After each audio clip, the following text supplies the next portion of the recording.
Dulu tak handsome sangat, tiba-tiba handsome pula, baju biru, swastik, gaya dia lain macam. Contoh kan, tiba-tiba handsome pula nampaknya kan. Dia wah bahaya ni, kata suami aku ni. Wah dah. Lepas tu sampai ada seorang tu, Ustaz, betul ke Ustaz? Ada seorang tanya saya, kita kalau tak nak suami kita cari lain Ustaz, biar dia hutang banyak sikit, dia komitmen banyak, dia tak ada sibuk nak cari lain. Saya kata tak ada dia, benda tu auto download, kata. Kalau dia dah jumpa mana dia kenan tu kan, iya, saya tak cakap orang, termasuk yang bercakap ni. Jangan main-main kan. Iya, kita ni tersebabnya doa banyak-banyak atas kebaikan, doa yang baik-baik aja, insya-Allah kan.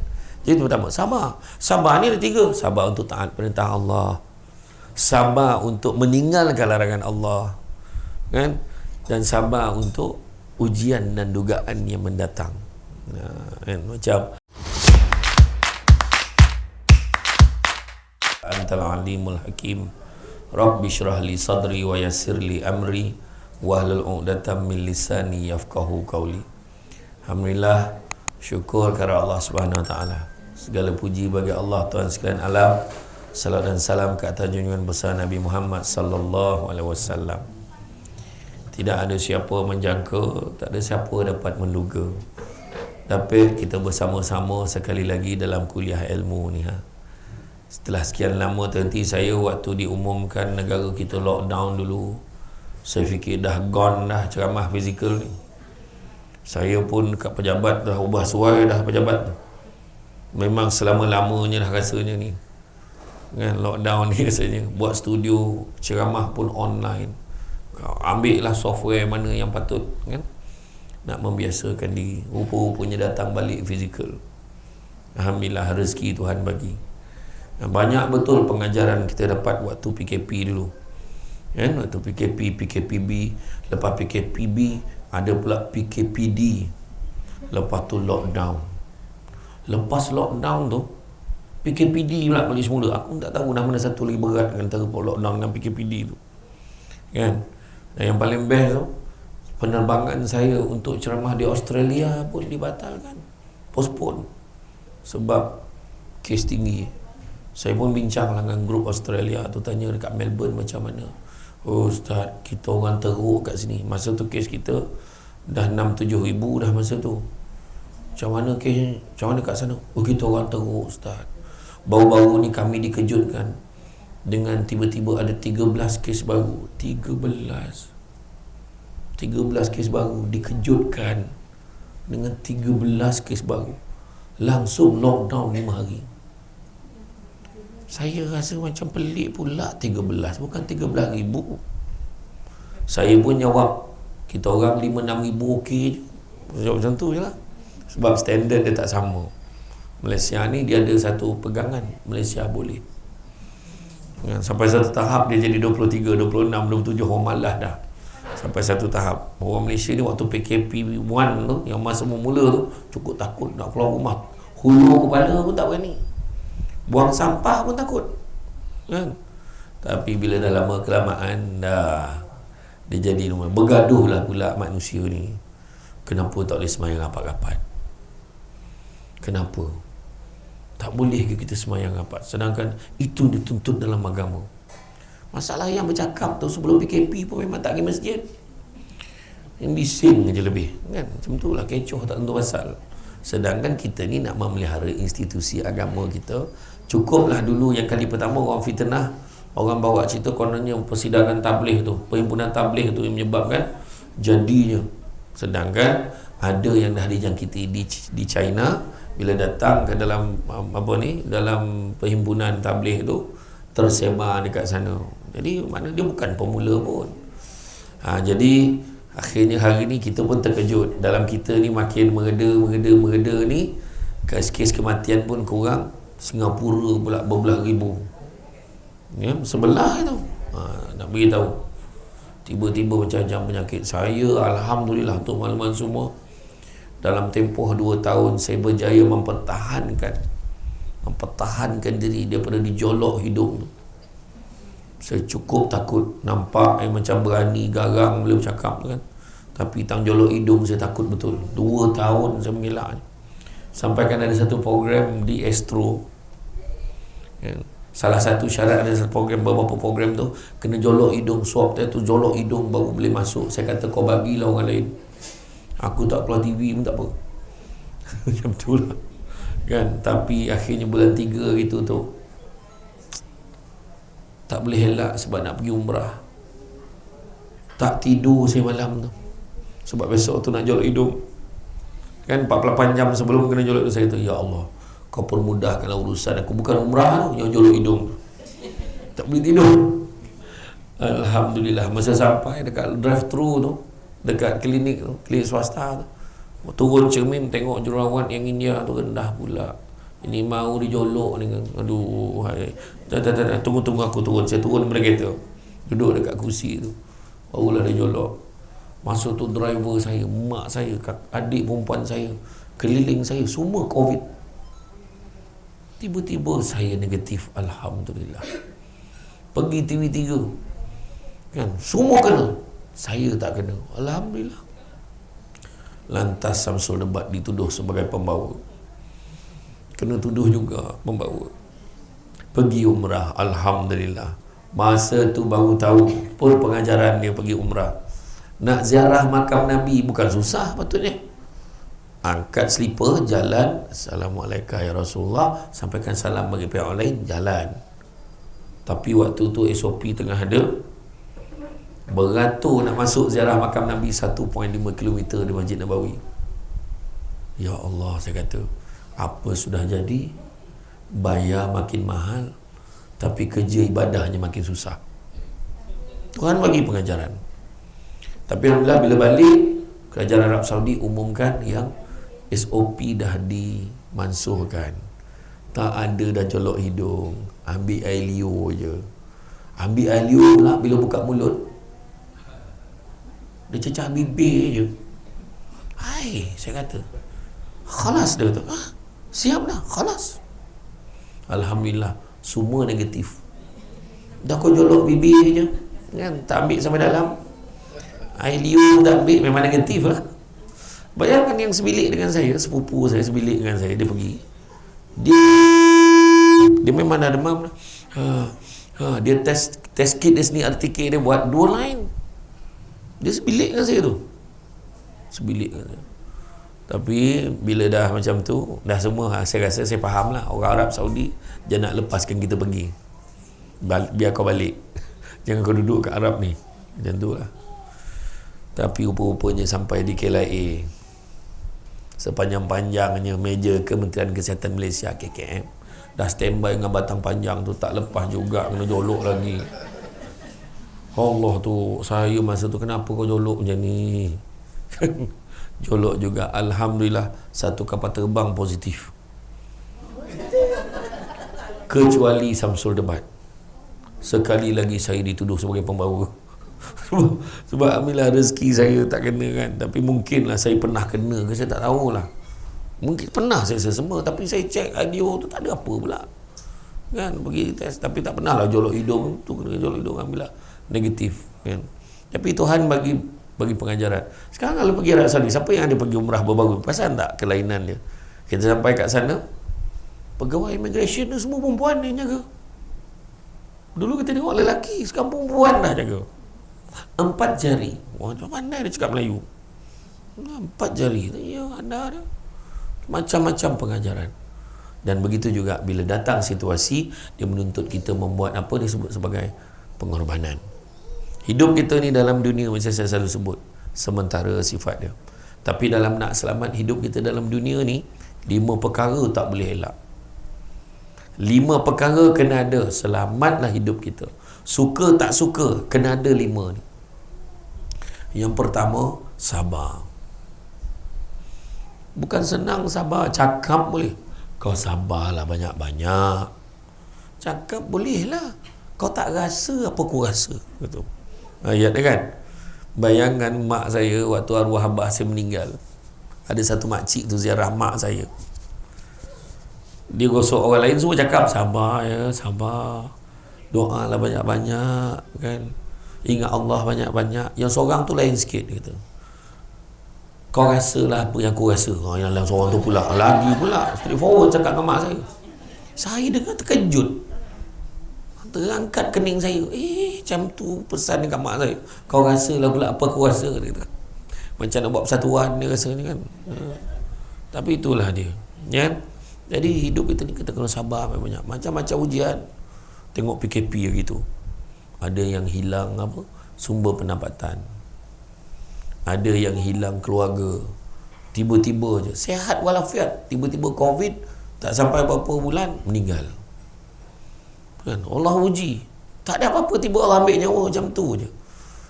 Betul, masa tu semua teringatlah Samsul Debat selalu cakap dan ceramah, jangan terpedaya dengan muda sebab mati tak syarat tua.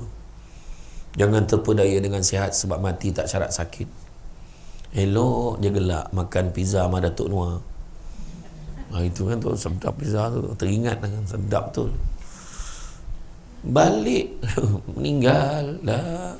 Patutlah beria dia makan pizza tu semalam. Konon lah. Konon contoh orang kita ni gemar buat cerita. Patutlah semalam masa ceramah dia menong aja. Nak mati rupanya. Macam-macam ni teori. Orang kita ni dia banyak teori kan. Dia banyak ada je idea dia. Bunyi burung cekuik dia tu. Tak ada mana dia. Jangan ambil gambar, jangan ambil bertiga, nanti tengah mati dia tu. Orang gitu kan. Gemar betul. Ingat tak masa sekolah tu, terhantuk kepala, hantuk balik semula. Siap ni ketuk dagu. Kena hantuk balik nanti mak kita mati tau. Hantuk kali kedua lagi kuat daripada kali pertama, langsung mati. Tak tahu macam mana. Itu kadang-kadang orang kita ni macam-macam. Ada je. Kan? Jadi itu sabar banyak-banyak. Ujian akan datang.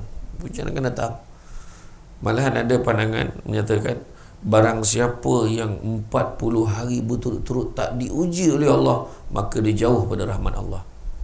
Mesti kena ada ujian. Jadi bila Allah uji aku ni, mana Allah sayang lah ni kot. Macam tu. Dapat tak kita macam tu? Tu sebab masa tahun lepas, hujung tahun, malam tahun baru, saya dengan 3 sahabat saya itulah, Abdullah Khairi, Haslin Bollywood, Izhar Arif, kami berempat berforum di dataran Langkawi. Tak pernah lagi dia buat forum perdana kat sana. Malam tu buat penuh. Biasanya konsert akustika kan, basking, tapi malam tu buat forum penuh. Alhamdulillah. Memang habislah penjarakan tu, tak ada. Masa tu masih lagi dalam kena penjarakan apa semua kan. Tapi dia bagi alasan tak apalah rapat sebab semua family. Dia kata okey lah. Kami bincang apa tajuk yang paling sesuai nak kaitkan dengan isu semasa. Akhirnya kami pilih tajuknya Mana Milik Kita. Itu tajuk yang kami ambil. Mana milik kita. Sebab menginsafi, kusangkakan Terengganu, Kelantan dan Pahang akan berlaku tragedi. Rupanya Selangor menetas dulu. Banjir. Orang sangka sana persiapan pesat Syahalam tenggelam. Tak ada siapa sangka kat Seri Muda tu orang berenang menyelamatkan diri sambil memecahkan mesin ATM. Kan tak ada kena mengena tu. Menyelamatkan diri dengan memecahkan mesin ATM ni takkan ambil roti tu, faham kan? Itulah. Jadi makna kata mana milik kita. Saya berbual dengan Abang Abius. Kan Abang Abius, bang macam mana bang? Contohlah Ustaz, ambil macam mana rumah orang lain lumpur masuk dalam rumah saya rumah masuk dalam lumpur. Dia menangis dalam TV itu bukan sebab dia sedih dia hilang harta benda dia, tapi dia sedih tengok ada orang lagi teruk daripada dia. Saya tanya dia, bang, abang habis macam mana bang, rumah tu buat tak? Itulah ni tengah nak kumpul balik lah ni, dia kata. Makna dulu sebenarnya kebanyak Abang Abius ni, ini baru first time dia nak kumpul duit. Yang dia buat rumah tu, itulah rumah untuk dia rehat, rumah untuk hari tua dia lah. Dia nak, kalau dia bersara itulah tempat dia. Dia katakan, tengok Tuhan uji dia. Jadi rumah tu bukan kita punya. Kata tengok di Kelantan dia, Terengganu, patutlah dia buat rumah tinggi-tinggi dan barang tak banyak pun dalam rumah dia. Rupanya dia tahu bukan kita punya pun beria-ia. Semalam kan berlaku tragedi juga di Kedah. Berapa ramai yang kita tak jumpa ni. Nak kata apa? Tu sebab bila kata mana milik kita, kita semak balik mana milik kita. Kan?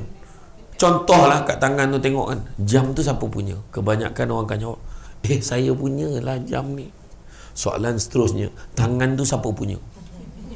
Langsung diam, tak ya pula lah. Tangan pun bukan kita punya, tergamak mengaku jam ni kita punya.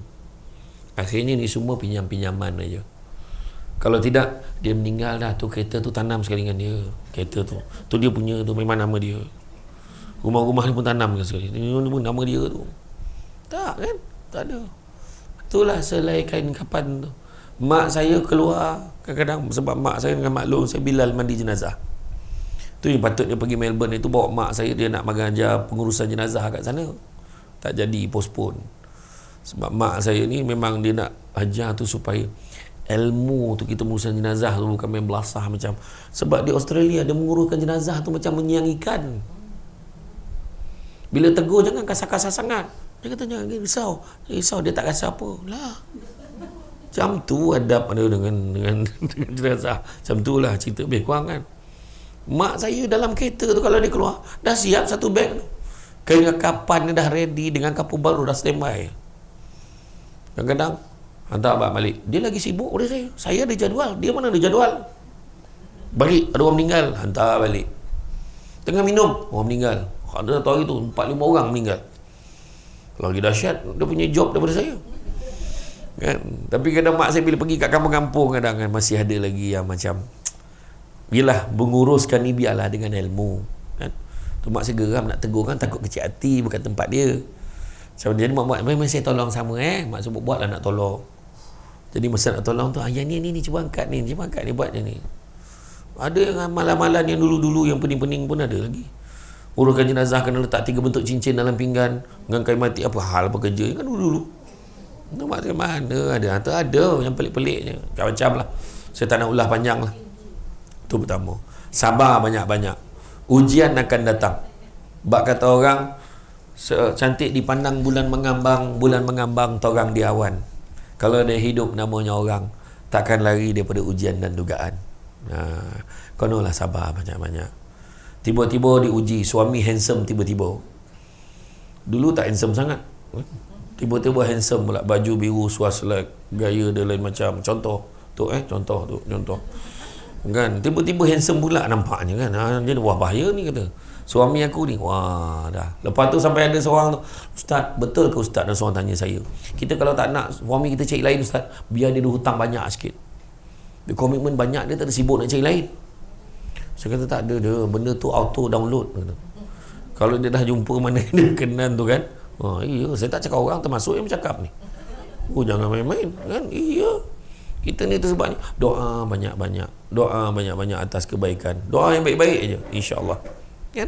Jadi pertama, sabar ni ada 3. Sabar untuk taat perintah Allah, sabar untuk meninggalkan larangan Allah kan, dan sabar untuk ujian dan dugaan yang mendatang. Kan? Macam sekarang ni kan, kita sabar nak korban ni, menyembelih tu sebut inna a'tainakal kautsar, dia kata sungguhnya kami dah berikan kurniaan yang banyak, fasalli li rabbika wanhar, maka bersolatlah dan sembelihlah. Maknanya nak beritahu ayat yang kedua tu, bersolatlah dan sembelihlah, dua-dua susah. Solat pun susah. Iya, kadang rupa-rupanya solat yang paling susah adalah solat yang paling sikit rakaat ni. Subuh susah betul.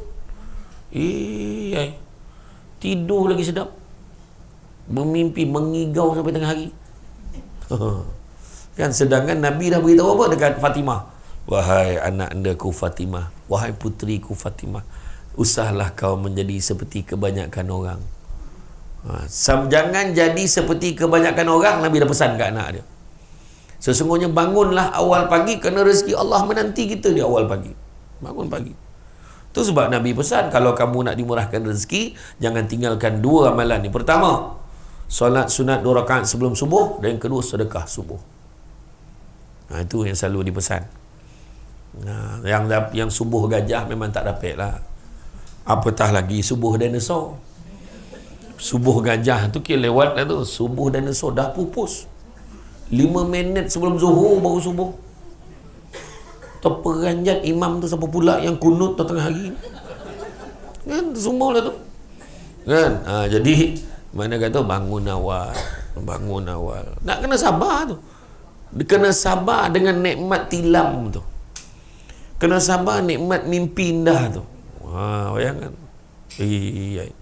Kadang-kadang kan cerita bab sabar ni, kadang kita boleh sabar. Ramai orang boleh sabar dengan kesusahan. Tapi rupanya ramai orang yang gagal bersabar dengan nikmat kesenangan. Ramai orang. Alhamdulillah lah Datuk Noor ni di macam mana pun dia tak lupa kat saya. Dia panggil kat saya datang. Tu ceramah santai-santai tu. Mana pernah dapat kursi penceramah paling lebar di sini. Dulu dia duduk kat sebelah saya, teman dengan saya. Sekarang dia tak nak keluar TV dengan saya dah. Kan? Tapi betul. Kan makna kata sabar. Tu pertama. Yang kedua, nak selamat hidup kita, kita kena syukur. Syukur selamatlah hidup kita. Itu sebab diuji tadi kan, solat, sembelih. Salah satunya syukur tu, kata Imam Al-Ghazali, pertama dengan mulut kita, Alhamdulillah. Kedua, hati kita memperakui siapa yang bagi nikmat. Yang ketiga, tindak tanduk perbuatan kita melambangkan kita syukur. Dan yang keempatnya, memelihara nikmat supaya tidak rosak. Tindak tanduk tu termasuklah semayang, termasuklah sembelih tadi. Yang mampu, masuklah korban. Masuklah. Ada yang tanya saya, Ustaz, mana yang lagi aula, mana lagi afdal, masuk dalam negara ataupun luar negara? Kalau afdalnya tentu dalam negara, tapi kalau mampu dua-dua, buat dua-dua. Sebab luar negara tu ada yang murah lagi, kan? Tapi memang kalau ikutkan dekat Malaysia ni, insya-Allah setakat ni ke majoriti tempat dalam Malaysia, teruk-teruk pun daging mesti sampai ke rumah. Kan? Melainkan ada rumah yang tak dapat dijejaki. Dia hidup bersembunyian dalam gua bawah tanah. Kena cari. Tu pun kalau maklum kan mesti sampai kat dia. Tapi di negara luar, Kemboja, di Afrika, di Nepal, Kathmandu, ada yang orang Islam dekat sana, susah hidup dia. Dia memang tunggu daging korban daripada kita. Di Afrika, di Chad, Mali, Kongo tu, yang paling pengalaman saya lah, dia orang terima daging korban pagi esok, malam ni pukul 10 dah beratur nak ambil daging korban tu. Dia minum air lumpur tu. Air lumpur tu dimasaknya. Lepas tu lumpur tu, yang tanah yang dia kepal-kepal ni dibakar lama-lama jadi cookies bagi anak dia makan. Betul. Betul. Sampai tahap tu kita pula berebut bahagian. Beri melapah pelepang zup belakang aku punya, dia kata. Lepas tu berebut dengan bahagian orang ni, surau ni pun diambil, masjid ni diambil. Sudahnya sampai busuk tak bermakan. Ada. Kan sedangkan kalau ada lah orang yang tak dapat, dosa. Tu dia. Tapi Ustaz, kalau kita tak mampu, macam mana Ustaz? Boleh tak kalau kita share ramai-ramai, ambil satu bahagian? Boleh, dah tak mampu. Boleh. Dia nak rasa juga kemanisan dia tu kan, join korban. Sekarang satu bahagian pun mahal sekarang, 800 lebih. Tapi paling mahal luar negara, Palestin. Satu bahagian 2,000. Sebab lembu-lembu yang sampai sana semua lembu profesional. Lembu yang mengelak peluru. Tak adalah nak perjuangan nak bawa lembu masuk ke sana bukan senang. 2,000 satu bahagian. Bayangkan. Tapi kalau kita mampu masuk, bayangkanlah doa orang sana menitis air mata yang susah. Semoga Allah murahkan rezeki orang yang bagi sumbangan ni. Orang Malaysia dapat, terima kasih, tentu ya. Ngasihlah itu. Saya pergi Kemboja 3 tahun turut saya dengan mak pergi Kemboja dulu. Siapa yang pernah pergi Kemboja dia tahulah. Kan bila kita sampai kat kampung tu kan, budak kampung tu bawa kita naik motor nak pergi hantar daging tu. Merasalah bau badan budak tu. Bukan merasa daging. Tapi bila sampai kat rumah tu, dia peluknya menangis-nangis. Bersyukur dapat. Bau jangan cakap lah. Tak berapa lama tak mandi ke, atau memang tak bersabun ke, tak tahulah. Tapi dia punya gembira tu menangis. Di Kemboja ni dia bukannya miskin duit ni, dia miskin agama pun dia juga. Miskin agama. Dia Melayu campur tu, dia ada yang cam, ada yang Melayu yang cam 5, ada yang cam 7. Cam 5 tu maksudnya dia semayang 5 kali sehari macam kita. Yang cam 7 tu dia semayang 7 kali seminggu. Ikut sehari sekali dia semayang. Ikut suka dia lah. Dia tu mufti Kemboja. Saya ingat Datuk Kamarudin kata, dia memang banyak bantuan daripada luar nak bagi, tapi dia tapis. Bantuan dari Malaysia antaranya ambil lah. Ada nak bagi berbilion nak bagi dekat dia, dengan satu syarat, terima Syiah. Ada, tapi dia tolak. Dia dapat nama Datuk Kamarudin pun kerajaan Malaysia yang bagi. Tapi nak bagi tahu kan, syukur, belajar bersyukur bila tengok orang tu. Sebabnya kenapa manusia tak syukur? Kadang nama dia syukur dah. Syukur bin Syukri. Isteri dia Syukrina. Anak dia Syakar, Syakur. Semua nak memang Karkur, Kir semua. Syakir bersyukur saja nama tu. Tapi tak syukur lagi. Kan? Orang sini kalau kebetulan nama Syukur, Syakir, Syakar tu, syukur dah, ni orang lain. Kenapa? Sebab pertama, kadang-kadang kita sibuk tengok apa yang orang ada, terlupa apa yang kita ada. Kenapalah rumah dia besar sangat, rumah aku tak besar macam tu. Sekali kita dapat buat rumah besar, baru tahu rumah semakin besar, orang semakin sikit. Dulu buat rumah biar anak ada bilik seorang satu, tapi makin lama makin tak ada kat rumah. Masuk asrama dah semua. Suami pandang isteri, isteri pandang suami. Kan? Rumah makin besar, orang makin tak ada. Betul tak? Keluarga makin kecil pula tu. 3 je dah cukup. Datuk lu adik-adik berapa tu? Berapa? 9 kau. Itu nyambil-nyambil balik kebun tu. Mak saya pun 9 beradik. Isteri saya pun mak dia 10 beradik. Ni sekarang 3 je cukup. Dia tak nak anak ramai-ramai kan. Contohlah kan. Ya, tu yang pertama kan. Ceritanya keadaan sekarang dengan dulu kan beza. Orang dulu tak ada, yakin dengan rezeki kan. Syukur. Perubatan semakin canggih, tapi penyakit semakin banyak. Nampak tak? Tuhan tunjuk tu. Penyakit pun canggih. H1N1, HFMD, macam tu nak menyebut apa. Kadang-kadang macam huruf ZL semua keluar. Orang tu tak tahu. Dia sebut je, betul tak? Hospital semakin banyak, tapi bilik rawatan makin tak cukup. Jam. Allahu Akbar. Jadi macam-macam lah. Itu sebabnya bersyukur dengan apa yang kita ada. Pertama, kita sibuk tengok apa orang ada sampai terlupa apa yang kita ada. Kenapa orang tu macam tu? Ada seorang pernah cakap dengan saya, Ustaz selalu cakap rezeki tak pernah salah alamat, tapi kenapa tak pernah sampai ke alamat mak saya? Saya kata lain macam betul soalan. Masa PKP tu lah, masa online tu, saya kata dia bukan salah alamat tu, tapi salah orang yang duduk ke alamat tu. Kenapa pula dia marah dia? Sebab kita jangan ingat rezeki ni sama macam yang kita nak. Dalam 10 perkara Tuhan bagi 7 je, tapi kita bising 3 kita tak dapat. Macam malam tadi berapa ramai yang terlelap sambil tengok drama, terlelap ulangan drama Bisik-Bisik Gelora tu.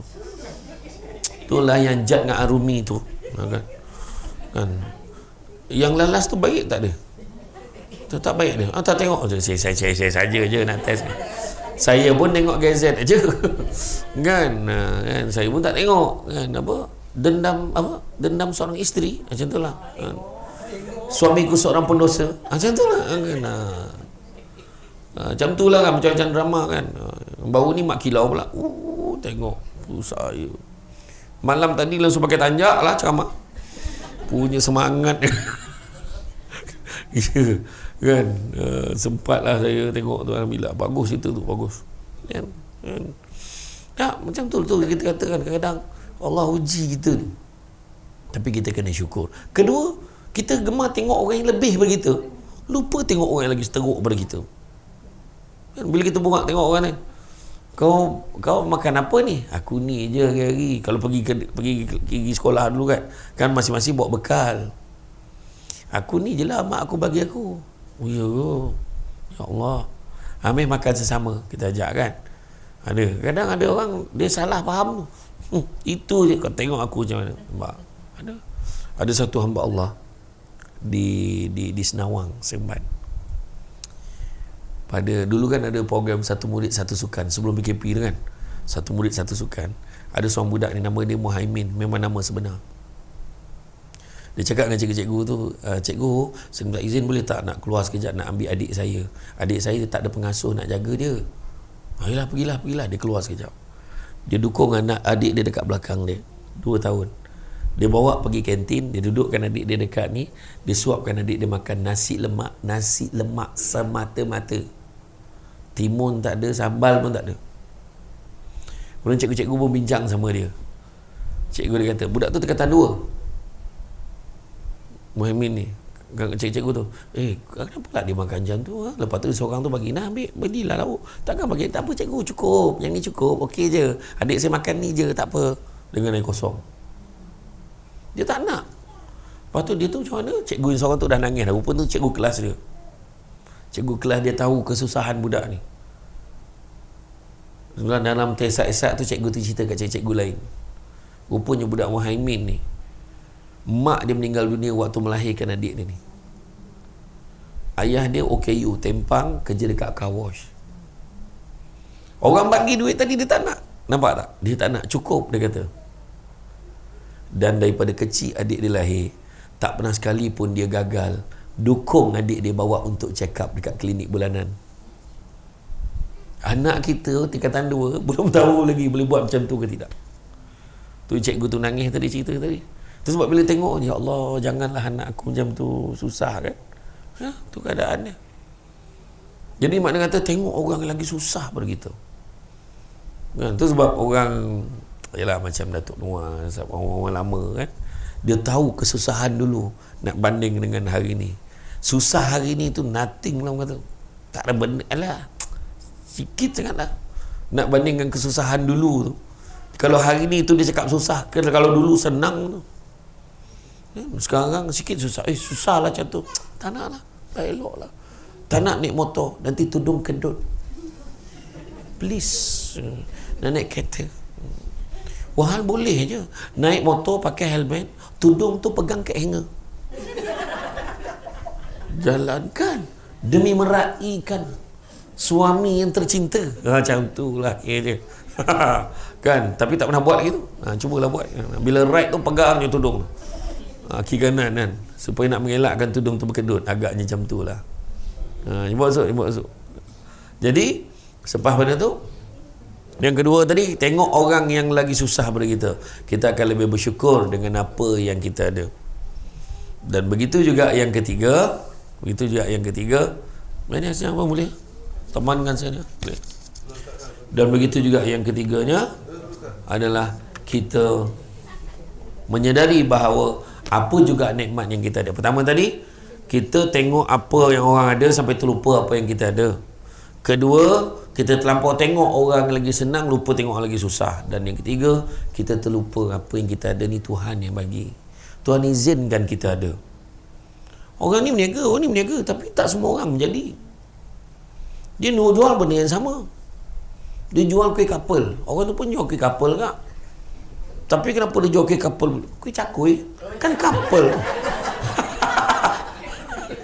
Aduh, cuba bagi istilah moden sikit. Aduh, kan melekap tu.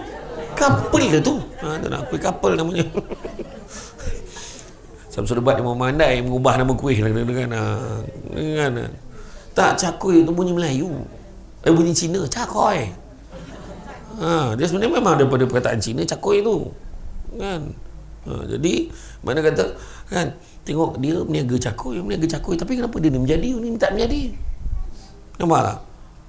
Tengok orang gentil ke karipap, buat pertandingan, tengok kan Samsul Debat, siapa gentil ke karipap lagi lawa. Saya pada kecil lah. Saya kira penceramah yang paling lawa gentil ke karipap Samsul Debat lah. Klaim cantik. Hari tu kan, hari tu isteri saya tengok anak saya dia main apa ni tanah liat Play-Doh tu kan. Ya, tengok kita kali lipat buat, tengok orang buat. So, ya Allah, halus nipis macam mana abang buat? Main-main. Kita, mak saya dulu buat kuih. Mana dia buat sikit-sikit? Satu meja panjang ni. Bila bulan puasa, tolong mak meniaga bazar Ramadan hari, doa cepatlah habis aku nak buka kat rumah. Memang tak dapat. Kan? Lepas tu hujan pula. Dulu mana ada yang kemah besar-besar mati time macam sekarang. Payung pasar tani tu je pakai kan dulu kan. Sekali hujan botak gula donat tu. Kuih donat tu licin gula ni. Siapalah nak beli ni kan. Ya. Dulu saya ingat kuih lopes kan, kita bulat-bulat kan. Mak saya punya standard baling dekat ni melekat. Nak tunjuk macam tu baru betul kuih lopes. Ni baling ke dinding, kau tangkap balik macam mana? Tak kualiti. Makna buat betul-betul. Tu sebab cakap. Tapi itu pun rezeki. Kadang ada juga penyakit orang kita ni meniaga. Ada duit sikit kami bercuti. Time kita bercuti tu kita pula datang. Macam tutup je kedai dia. Asal kita datang kan tutup. Ditutup kita datang kan. Kebetulan hari yang dicuti tu kita datang. Sudah kita pun fed up lah cari tempat lain. Lepas tu bila orang lain semua dah pergi tempat lain, ada orang buat aku. Tak bebek orang buat dia. Dia kau masak tak sedar. Ada seorang tu dia masak nasi lemak daripada pagi sampai ke petang. Tak masak-masak. Dapur periuk karen. Tak masak-masak nasi. Button tu tekan. Biasa terjadi tu. Pernah jadi kan. Pernah jadi dia punya marah. Ni apa hal pula ni. Rupanya tak tekan on. Kan. Ya. Macam saya ceramah online dululah. Saya tekan saya pun berlari. Assalamualaikum warahmatullahi wabarakatuh. 2 jam ceramah, kamera tak on. Kawan dekat Kementerian Pendidikan tu, besar tak start Samsul Debat ni, badan muka nak buat macam mana. Kenalah ulang balik petang tu. Bila ulang petang tu dah tak macam motivasi dah. Petang tu dah macam pengumuman nak puasa. Dengan semangat dah hilang. Dengan ini diumumkan. Allah telah tengok tu pasal pengumuman raya. Tengok tahun lepas. Tahun ni. Kau mending kepala tu. Seminggu sebelum nak raya punya marah. Kenapa kita raya hari Selasa? Indon Brunei Isnin. Kenapa kita Selasa? Apa lain ke nak bulan ni kita tengok? Punya marah. Sekali umum Isnin, marah juga. Kenapa Isnin? Saya beli lemang dekat Jalan Jelebu kat Seremban tu. Ada satu jam lemang panis Jalan Jelebu. Sedap. Saya tanya, bang, ramai malam ni. Saya tengok Cina India pun beli lemang. Ramai lah bang malam ni. Dah macam mana Ustaz? Ini benar tak tentu arah. Taman Lamang, Taman Buluh. Dah kelang kabut tiba-tiba raya. Dia pun tak bajet kan. Ya, tu Tuhan nak bagi pengajaran. Tu masa bila tu kita beraya, kita ikut kalender kuda? Mana pernah. Dulu malam tu dah tunggu dah. Raya tak esok. Dah standby dah. Kuah kacang dah standby. Kuah kacang dah standby. Rondang itik dah standby. Saya bawa pergi kat kuliah Pondok Muallim, bawa ni rondang itik. Ya Allah, licin. Sadap rondang itik ni. Siapa tak makan itik? Angkat tangan. Yang pergi bayang dengan paruh itik tu pun suruh. Itik ni bila ajak orang makan cakap yang kampung sedap, tapi satu pesan saya, jangan beli yang tepi-tepi jalan tu, hati-hati. Kalau nak tengok tepi jalan tu, tengok kadang kalau yang masih putih lagi tak apa. Dah hitam-hitam tu dah berminggu dibakar tepi tu. Nah itu yang jadi tak sedap lihat tu. Kodoh lah cara dia kan. Tu ni ujian. Macam mana pun syukur. Syukur. Kenapa orang ni buat jadi? Kenapa orang ni buat tak jadi? Sebab izin Allah. Yang izin Allah.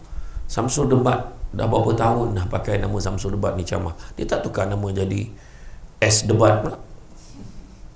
SDT ke tukar nama, rebranding. Alhamdulillah dengan izin Allah ramai lagi nak dengar ceramah Samsul Debat.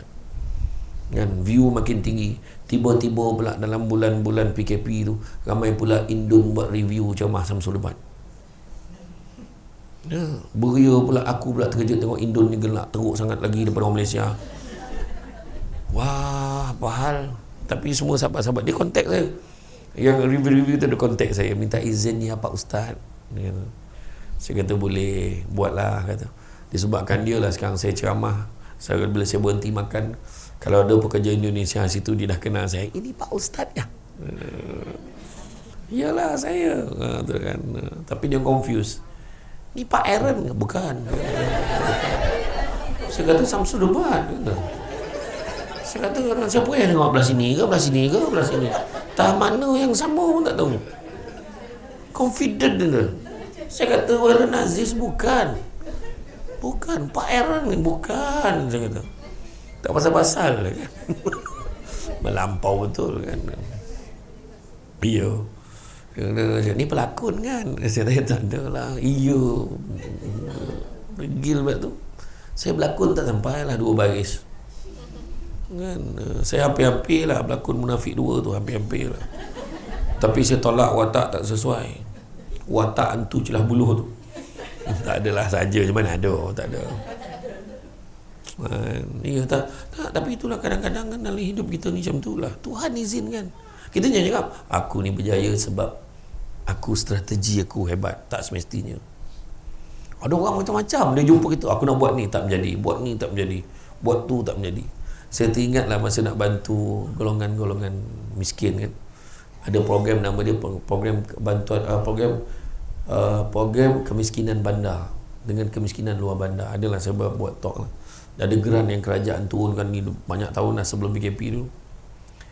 Jadi saya ingatlah ada 3 orang. Yang ni orang Melayu, yang seorang ni dia kata saya dia ada pengalaman bela kambing, tolong orang bela kambing. Jadi kerajaan belikan anak-anak kambing bagi dia bela. Jantan 2 ekor, betina 2 ekor. Mungkin besok dia kacukkan biar beranak pinak lah. Kemudian yang seorang lah, dia biasa buat ikan semilang, ternak ikan semilang. Orang ikan semilang ni, ikan keli pun dia panggil ikan semilang. Ikan keli sebenarnya dapatlah benih, dapat mesin. Kemudian ada satu bulldozer ni dengan tolak karut ni, korek lubang untuk buat kolam dia, nak masukkan air je lagi dah. Okey. Yang seorang lagi buta. Seorang lagi buta. Maka diubah suai bilik dia, satu bilik untuk jadi pusat urut refleksologi, hantar dia khusus untuk urut macam mana. Yang seorang lagi ibu-ibu tunggal, ada satu grup ibu tunggal. Kita bagi bantuan, hantar benih-benih baja ni, polybag ni, polybag untuk disiram je. Kita bagi 200 polybag, dan bila dah 200 ni, bila dah besar je, kita beli balik daripada dia RM10 satu polybag. Mana dah 2,000, sebab kebanyakan ibu tunggal ni ibu tunggal muda yang tak boleh nak tinggalkan anak apa semua. Kita nak bagi skim yang mudah. Jadi selepas 5 bulan kita datang pantau balik apa hasilnya. Alhamdulillah, yang bela kambing tadi habis 4 ekor dia jual. Jual habis. Yang bela ikan semilang tadi, ikan keli tadi, alhamdulillah dengan mesin-mesin semua jual kat China. Yang perempuan yang ibu tunggal tadi, susahlah, bagi duit senang. Dia cakap, jadi dia tak buat. Dia tak nak. Yang elok betul-betul yang buta tadi, sebab dia tak boleh lari mana. Tak, betul-betul. Yang apa yang berlaku, saya ingat saya ceramah tu, buat khusus tu dekat Hotel Orchid dekat Bandar Melaka. Kita dulu nampak Hotel Orchid kan, dulu hotel tu boleh lah, sekarang lah tak ada orang pergi kot, kurang lah. Tapi anak-anak dia yang kebetulan masa kita buat taklimat bagi ceramah motivasi kat mak ayah ni, anak-anak dia orang pula dekat bilik sebelah ada student USIM yang saya bawa untuk bagi semangat untuk belajar. Anak yang buta ni, pakcik yang buta ni, anak-anak dia dah jadi peguam dah hari ni, berkat rezeki dia. Itu kadang sebab, adakah sebab perancangan tu tak baik? Baik dah, perancangan susunan dah siap bagi dah, tinggal kau nak jalankan aja. Tapi mungkin itulah, adalah kekangan-kekangan tertentu. Tapi jangan lupa disebutkan dalam pepatah Arab, manjadda wajada, siapa berusaha pasti berjaya. Ya, jadi kena usaha. Kan? Macam tu. Yang kedua, syukur. Ketiga, tawakal. Nak selamat dalam dunia akhirat ni, tawakal. Serah pada Allah banyak-banyak.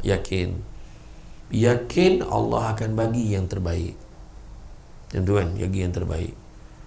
Suami kita mungkin kadang-kadang Allah takdirkan Allah ambil nyawa dia cepat.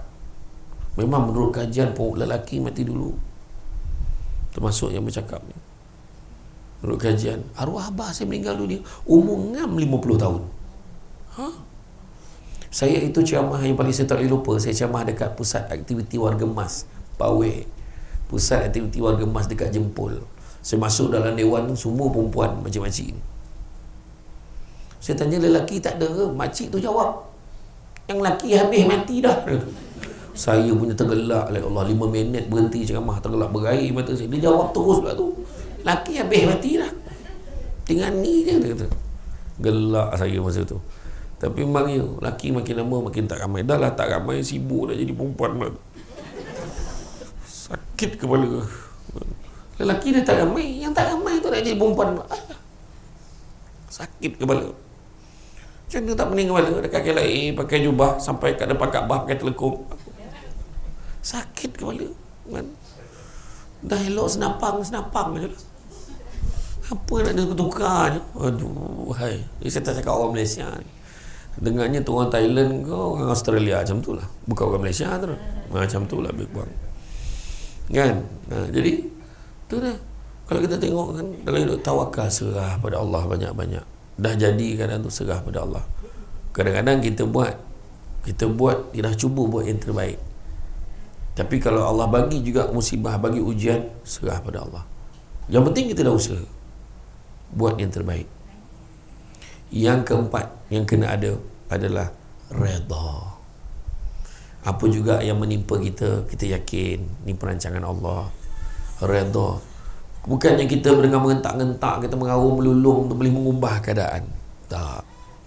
Tapi doa, mudah-mudahan Tuhan bagi yang terbaik. Tuhan bagi dia keguguran. Ada orang gugur je, keguguran. Tiba-tiba dapat rezeki anak kembar 3. Masa tu dah mula, Allah, susah betul kembar. Seorang kan senang. Jangan. Manusia gemar macam tu.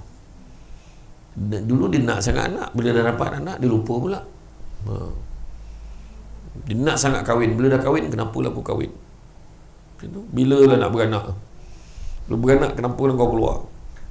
Pening kepala. Bila budak ni tak boleh cakap? Bila lah budak ni boleh cakap? Bila budak ni cakap, kau diam boleh tak? Kadang-kadang manusia ni, itulah sifat manusia yang tak pernah puas kadang-kadang. Itu sebab kita kena redha.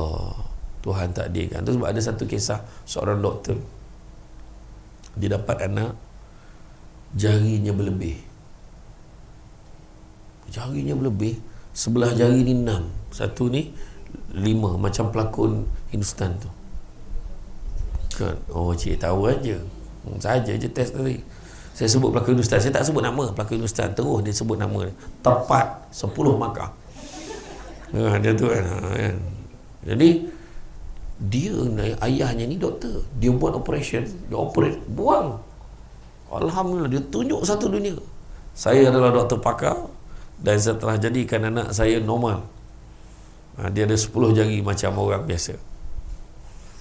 Lahir anak kedua 9 jari. Kau doktor pakar kan, yang kau cabut yang satu tu, cuba sarung kan, tengok jadi tak mahu dia. Tak mana Tuhan nak tunjuk kan? Kita kena redha kan dengan kejadian yang Tuhan bagi kat kita.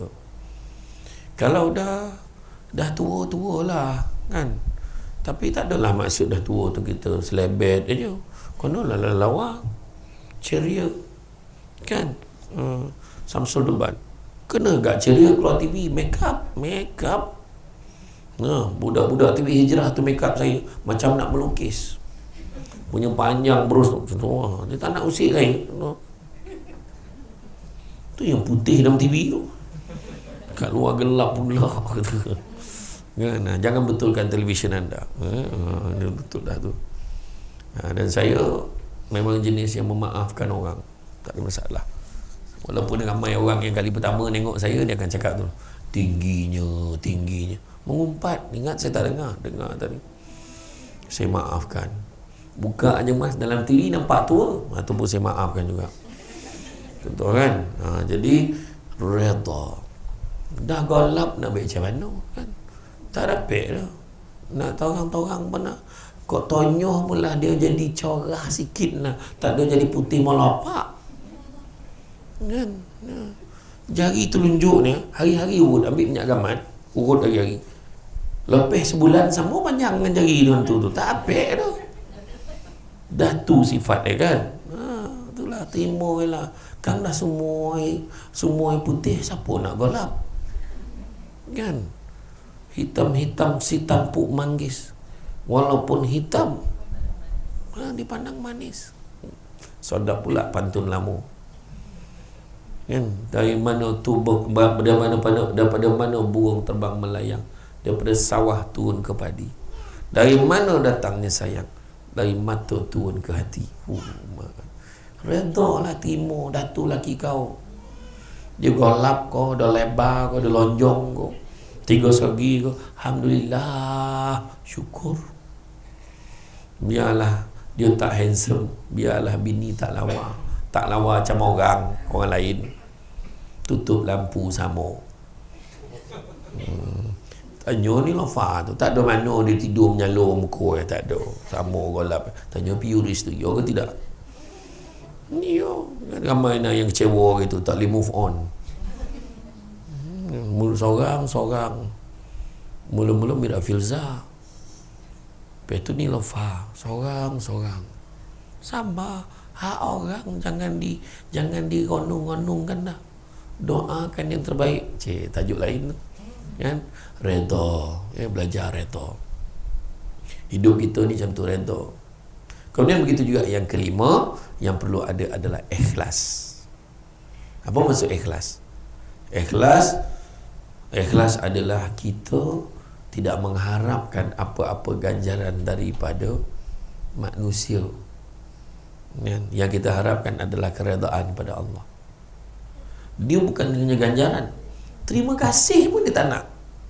Tapi ayat kita, aku tolong dia ikhlas, dia terima kasih pun tidak. Maknanya tak ikhlas lah tu. Bukan ayat kan? Itu sebenarnya. Itu sebab mak ayah kita dulu kalau tolong kenduri, pergi bawa pisau, potong-potong, terima kasih kau tak ada apalah. Kata. Kadang dia balik, mak ada tak ada terima kasih? Entah, mak tak fikir ada kot. Sebab dia tak nak fikir pun. Tahu dia tolong sebab dulu kenduri lagi teruk pada hari ni. Sekarang semua pasang siap. Dulu cari buluh pasang kemah. Tempat duduk berbuluh, saya sempat. Tu belum cerita lagi yang jiran tu tolong dia tidur depan periuk tu. Nak merebus telur. Mana ada goodie bag tu? Mana ada? Tolong. Kan dulu tolong. Pakai yang plastik kilat tu. Itu ke kayu tu. Yang dulu tu pakai tisu yang balut. Kan? Tembikai tu lah yang dihias tak habis pada dulu. Dibulat-bulatkan tembikai tu. Ingat? Sekarang macam-macam. Macam ni lah ke politik tu buat. Udang tu macam ni lah. Udang. Dulu sekarang. Kan dulu dengan sekarang. Alhamdulillah dulu. Dan dulu ingat gigi kedui. Tak ada aspek dah. Candy corner. Sekarang dulu sampai telur ni tak sabar bawa balik rumah. Telur tu minta lah telur ni cair. Kan budak-budak dulu kan buka cair, letak kicap. Ya Allah, ni hanyir mula tidur malam tu dulu kan. Dia tunjukkan beza dulu dengan sekarang. Dan orang dulu tolong kenduri, dia tak ada harap balasan. Tapi dia kata apa? Biarlah, mudah-mudahan besok kita kenduri ada orang tolong kita. Dia bukan harap orang yang sama tolong dia. Ada pula orang lain tolong kita. Betul tak? Mana ada orang dulu datang Belenggang bawa kepayo, papaya, botik, kau tak faham lah kan. Lepas tu bawa nenas, bawa pisang, bawa minyak, bawa gula. Jawa macam tu lah Jawa sampai hari ni. Walaupun dia dah habis kenduri, duit dah habis, makanan banyak lagi boleh masak kat rumah. Betul lah dulu. Berkat kan. Betul. Dah tu sebab ikhlas. Ikhlas ni saya nak beritahu satu. Apa pengajaran daripada ikhlas tu?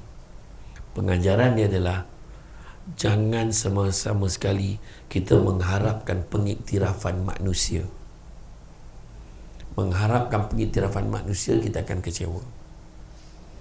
Orang tak puji, orang tak respon, orang tak sanjung kau, orang tak angkat kau, okey je. Walaupun saya tak pernah mendapat anugerah penceramah popular, tapi saya okey je ceramah. Untuk makluman, memang tak ada anugerah tu, janganlah terperanjat sangat, memang tak ada anugerah tu saja.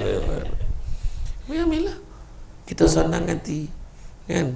Naik Azia tu cerita tadi tu betul, kena halau di Maib Sedang bila naik Azia, tapi redha. Saya datang pergi ceramah dekat Kuantan, naik kereta Azia yang sama, sampai kat sana kereta berselumak kotor. Saya cakap dengan driver saya, kau pergi basuh kereta ni, kau sekejap lagi kau datang balik. Okey bos. Sampai kat lobi, saya turun, dia pun jalan. Orang TM tu, TM Kuantan Telekom, dia steady ustaz ya. Jauh-jauh datang naik Grab. Ui, kereta aku tu juga. Grab katanya. Sabar je lah. Tapi saya okey je, tak ada hal. Kan? Ya. Itu belum cerita lagi. Masa saya nak ceramah dekat perumahan polis kat Sungai Besi, ustaz lepas tol Sungai Besi, ustaz tunggu kita orang escort. Polis dah standby, 2 motor Prona, 1 kereta polis private. Escort Azia. Yang kena escort lagi kecil daripada yang escort. Ui, masa tu saya terasa macam menteri kanan. Ke topi semua kereta. Masa tu orang cakap apa? Ui, dia escort Azia tu lah. Tak. Semua orang cakap, berani betul Azia ni ikut polis ni. Tak ada siapa yang akan sangka dia escort Azia ni. Tak ada. Tapi apa yang bagus ni? Belajar merendah diri. Macam korban kan, ibadah korban, belajar merendah diri. Kalau kita tengok Nabi Ibrahim kan, walaupun dia tu seorang Nabi, tapi bila Allah suruh, taat. Perintah rendah diri, tak ada apa, kita tak payah sombong, tak payah apa. Nabi Ibrahim waktu dapat perintah untuk sembelih anak dia, dia tanya isteri dia, nak double confirm. Wahai isteriku Siti Hajar, aku dapat mimpi kena sembelih anak kita. Apakah pendapatan kau? Pendapat. Saja nak test, perasan tak perasan. Apakah pendapat? Apakah pandanganmu wahai isteriku? Kalaulah mimpimu itu disertakan dengan perintah Allah, laksanakanlah ia. Tapi kalau tidak disertakan dengan perintah Allah, anggaplah ia mainan tidur wahai suamiku. Makna dia orang, kalau ada perintah Allah, buat. Cuba kalau kita, abang tadi mimpi kena sembelih anak kita, apa pandangan kau? Pertama, mimpi kita tak sama dengan mimpi Nabi Ibrahim. Bini kan cakap buta sesiang hari, ngigau sabitkan kanak pula, jangan banyak cekadak kata. Contoh kan. Kemudian tanya pelanggan anak ni, wahai anak andaku Ismail, ayah anda dapat perintah kena sembelih kamu untuk korban, apakah pandangan kamu? Nabi Ismail jawab, wahai ayah andaku, kalau itulah perintah Allah, laksanakanlah ia. Sesungguhnya aku tergolong di kalangan orang-orang yang sabar. Cuba anak kita, halo, abah dapat mimpi kena sembelih kau untuk korban, apa pandangan kau lu? Macamnya lah abah, kalau abah nak sembelih hangah, daging lagi banyak tu. Dia lapih diri dia. Contoh lah kan, tak sama. Dan waktu tu apa yang berlaku di persekitaran, masyarakat keliling menghentam, mengutuk Nabi Ibrahim. Gila nak sembelih anak sendiri. Jangan-jangan besok kita pun disembelihnya. Nak beritahu, kadang-kadang bila kita buat benda-benda baik yang Allah suruh, dapat kecaman pada orang, itu biasa. Itu biasa. Sabar banyak. Nabi Ismail bukan sekadar merelakan dirinya disembelih. Siap beritahu, ayahandaku, kalau kau nak sembelih nanti, kalau kau dah tahu dah kat mana kau nak potong tu, kau letak je, kemudian ambil kain, kau tutup mata kau, sebab takut kalau kau nampak muka aku, kau tak sampai hati nak sembelih aku. Macam tu sekali. Kaedah dan metodologi ni pun dikongsikan. Dalam satu riwayat menyatakan, memang itulah yang Nabi Ibrahim buat, tutup. Dia sembelih tu, terpercik darah pada badan yang mengeletar-ngeletar Nabi Ibrahim. Dan pada ketika itu Nabi Ibrahim buka mata dia, tengok rupanya yang disembelih adalah seekor kibas. Allah gantikan. Itu sebab bila ada orang yang lahir salah hari bulan tu, dia sambut mimpi Nabi Ibrahim tu mimpi setan. dia tak baca sirah tu sampai habis. Sebenarnya ini adalah ujian. Sebab apa ujian? Sebab Nabi Ibrahim bukan senang nak dapat anak. Berpuluh tahun tak dapat anak. Sekali bila dapat anak pula, kena sembelih pula. Bukan senang. Kan? Bukan senang. Jadi ini semua adalah ujian. Jadi kita kena redha, kita kena syukur. InsyaAllah kita akan selamat hidup di dunia akhirat. Ada seorang lelaki, ada satu kisah. Orang kita ni ramai dengar cerita. Seorang lelaki ni, dia ni orang kaya. Dia sakit, dia minta anak-anak dia tolong jaga dia. Dia ada 2 orang anak. Anak yang seorang kata, aku tak nak jaga ayah, kau nak jaga, kau jagalah. Kalau dia dah mati, so cakap, aku nak harta dia je. Anak yang seorang lagi, tak apalah, biarlah aku jaga ayah aku, pun tak nak harta tu, aku nak jaga ayah aku, nak berbakti dengan ayah aku. Dia jaga ayah dia elok. Ayah dia sakit, dia bela ayah dia. Ayah dia sakit, dia bela, dia mandikan, dia jaga, bagi makan ubat. Akhirnya ayah dia meninggal dunia. Bila ayah dia meninggal dunia, baliklah abang dia tu tadi, ambil kau segala harta yang ada. Satu pun tak tinggal untuk adik tu. Yang adik tu cakap, abang nak ambil lah, saya tak kisah. Adalah rezeki saya, dia kata. Dan selang beberapa minggu, dia mimpi seorang lelaki berpakaian serba putih datang dalam mimpi dia. Kau pergilah ke satu tempat ni, ada 100 dinar Ashrafi, nilai duit pada ketika itu. Kau pergi kat sana. Pergi kat sana. Ya. Dia kata, soalan dia tu dia tanya, dalam mimpi tu dia tanya, sebelum tu aku nak tahu, ada tak keberkatan pada duit tu? Dia kata tak ada. Kalau tak ada, aku tak nak. Besok tu dia cerita lah dengan isteri dia, Yang ni saya buat sendiri cerita tu. Yang tu saya tak pasti dia cakap macam tu ke tidak. Ni nak bagi dia dramatik, dia kena macam tu lah. Yang abang mimpi dalam tadi, ada seorang lelaki dia datang, dia suruh ambil duit dekat sekian-sekian tempat ni, 100 dinar Syafi. Banyak tu bang, takkan abang tak ambil? Tak berkat buat apa ambil? Itu pun saya tambah. Yang perempuan tu minta suruh ambil juga tu saya tambah. Saya agak-agak macam tu lah orang perempuan cakap, takkan abang tak ambil? Banyak tu. Tak ada keberkatannya yang, tak ada keberkatan. Dia tidur lagi. Besok dalam 2-3 hari, mimpi lelaki yang sama datang. Kau pergi ambil dekat sini tu pula, ada tempat lain ni, 100 dinar Syafi. Sekali lagi tanya, ada tak keberkatan pada duit tu? Dia kata tak ada. Tak ada, aku tak nak ambil. Cerita balik kat bini, lah dah 2 kali bang, takkan tak ambil? Itu pun saya tambah. Maknanya yang pastinya diceritakan isteri dia, aku mimpi, kenapa tak ambil bang? Sebab tak ada keberkatannya. 2 kali, dah 200 dinar dia terlepas. Kemudian pada satu malam dia mimpi, dia kata kau pergi dekat sana ada 2 dinar Ashrafi. 2 dinar, bukan 200, 2 dinar aja, macam RM2 lah. Pergi kat sana, 2 dinar Ashrafi. Sebelum tu aku nak tanya, ada tak keberkatannya? Dekat situ ada keberkatannya. Maka dia pergilah ambil. Dia cerita dengan bini dia, aku mimpi, habis nak pergi ambil je 2 dinar tu. Itu saya tambah, saya over-overkan sikit. Kononnya perempuan macam tu lah, konon-kononnya. Tapi tak saja nak bagi unsur dramatik, kan barulah orang tengok cerita tu. Kan kena tambah unsur dramatik tu. Pergi tak? Pergilah ambil. Dah dia kata ada berkat, abang pergilah ambil. Dia pun ambil. Bila dia ambil, dia bawa balik. Dia kata dengan 2 dinar ni nak buat apa? Dia pergilah ke pasar, dapat beli 2 ekor ikan. Dia beli ikan, dia bawa balik, dia bagi kat isteri. Nah, dapat 2 ekor ikan. Bini tarik muka, di ikan dapatnya. Itu pun saya tambah cerita tu. Yang tarik muka tu saya tambah. Jadi dia nak masak ikan tu, dia pun belah perut ikan tu, ternampak sebiji mutiara berwarna hitam berkilat. Tak pernah tengok mutiara macam tu. Dia belah perut ikan sekali, ada sebiji lagi mutiara, 2 biji mutiara. Jadi suami dia pun ambil. Dia kata, nanti aku tanya, kalau boleh, manalah tahu ada rezeki boleh jual mutiara ni. Bawa keluar, rupa-rupanya khalifah pada ketika itu, Khalifah Khalid bin Marwan, pada ketika itu memang berkebetulan dia tengah cari mutiara yang seperti itu.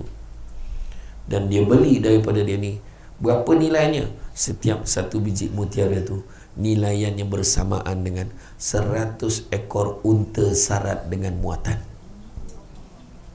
Mana? Tu sebab kata sabar, redha, syukur, tawakal, buat baik banyak-banyak. Rezeki, kalau dah rezeki tak ke mana.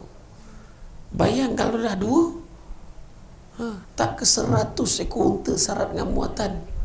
Unta dapat, barang pun dapat, berubah kehidupan, kan? Itulah antaranya. Jadi macam tu jugalah dengan rezeki kita ni, kan? Rezeki kita pada ni bulan korban ni kan, masuk korban jangan habis duit aku, 5 ekor pula tu contoh kan. Jangan, insyaAllah Tuhan bagi ganti. Siapa yang macam saya pernah cerita sebelum ni, saya bawa keluarga saya pergi umrah, sekejap ya Allah bagi ganti, saya belanja. InsyaAllah tahun ni saya bawa lagi lebih kurang dalam 20-30 keluarga saya bawa pergi umrah tahun ni. Siapa nak pergi dengan Samsul Debat ni, jom bulan 12. Lambat sikit lah, harap dah tak jolok hidung lagi lah. Bulan 12 saya akan ada dekat sana 20 hari, daripada 8 sampai 24 hari bulan 25 macam tu lah. Kalau pergi awal sebelum cuti sekolah lah. Kalau pergi lewat sikit, cuti sekolah mahal sikit lah. Yang itu ada 2 kali kenduri. Satu kenduri makan nasi unta dekat ladang kurma di Madinah. Satu lagi makan kibas di Taif 5 ekor. Malam tu kita buatlah tahlil, kenduri, birthday kalau ada.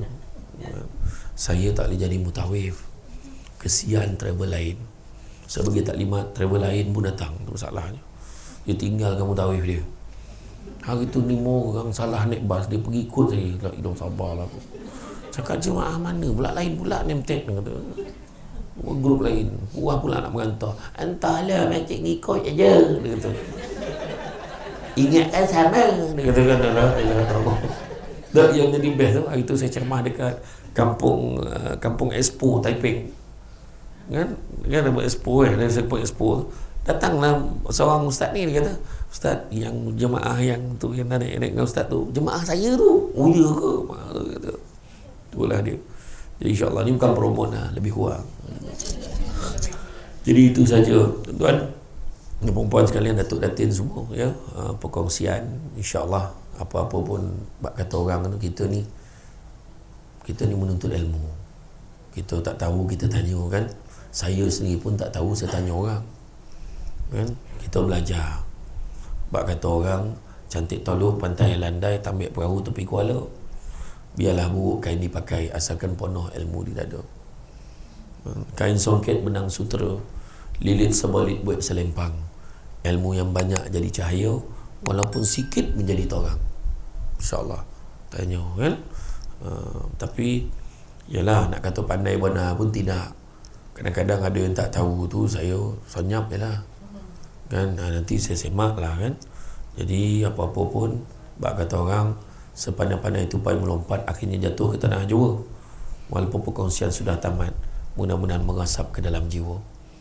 Budak-budak membuat galah nak jolok buah berangan. Kalau ada silap dan salah, dikata tidak, dicaci jangan. Tenang-tenang air di laut, sampan kelok balik ke tanjung. Hati terkenang, mulut menyebut, ya sebaik Datuk Noah menyemput, rasa nak junjung.